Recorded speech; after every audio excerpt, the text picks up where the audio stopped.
استخارہ کا مسنون طریقہ یہ ہے کہ دن رات میں کسی بھی وقت بشرط کہ وہ نفل کی ادائیگی کا مکروہ وقت نہ ہو 2 رکعت نفل استخارہ کی نیت سے پڑھیں۔ نیت یہ ہو کہ میرے سامنے یہ معاملہ یا مسئلہ ہے، اس میں جو راستہ میرے حق میں بہتر ہو اللہ تعالیٰ اس کا فیصلہ فرما دیں۔ سلام پھیر کر نماز کے بعد استخارہ کی مسنون دعا مانگیں جو حضور صلی اللہ علیہ وسلم نے تلقین فرمائی ہے۔ استخارہ کی مسنون دعا یہ ہے: اللہم انی استخیرک بعلمک واستقدرک بقدرتک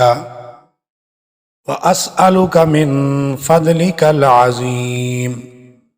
فإنک تقدر ولا اقدر وتعلم ولا اعلم وانت علام الغیوب اللہم ان کنت تعلم ان هذا الامر خیر لی فی دینی ومعاشی وعاقبت امری وعاجلہ وآجلہ فاقدرہ لی ویسرہ لی ثم بارک لی فیہ وَإِن كُنْتَ تَعْلَمُ أَنَّ هَذَا الْأَمْرَ شَرٌّ لِّي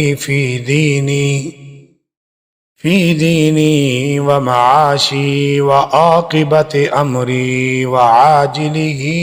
وَآجِلِهِ فَاصْرِفْهُ عَنِّي وَاصْرِفْنِي عَنْهُ وَاقْدِرْ لِي الْخَيْرَ حَيْثُ كَانَ ثُمَّ أَرْضِنِي بِهِ۔ دعا کرتے وقت جب حاضل امرہ پر پہنچیں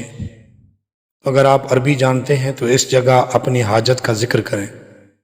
یعنی حاضل امرہ کی جگہ اپنے کام کا نام لیں، مثلا حاضل سفر یا حاضل نکاح یا حاضل تجارہ یا حاضل بیع کہیں، اور اگر عربی نہیں جانتے تو حاضل امرہ پڑھتے ہوئے دل میں اپنے اس کام کے بارے میں سوچیں جس کے لیے آپ استخارہ کر رہے ہیں۔ استخارے کے بعد جس طرف دل مائل ہو وہ کام کریں۔ اگر ایک دفعہ میں قلبی اطمینان حاصل نہ ہو تو 7 دن تک یہی عمل دہرائیں، انشاءاللہ تعالی خیر ہوگی۔ استخارہ کے لیے کوئی وقت خاص نہیں، البتہ بہتر ہے کہ رات میں سونے سے پہلے جب یکسوئی کا ماحول ہو تو استخارہ کر کے سو جائیں، کسی سے بات نہ کریں۔ خواب آنا ضروری نہیں ہے، اصل بات استخارے میں قلبی رجحان اور اطمینان ہوتا ہے۔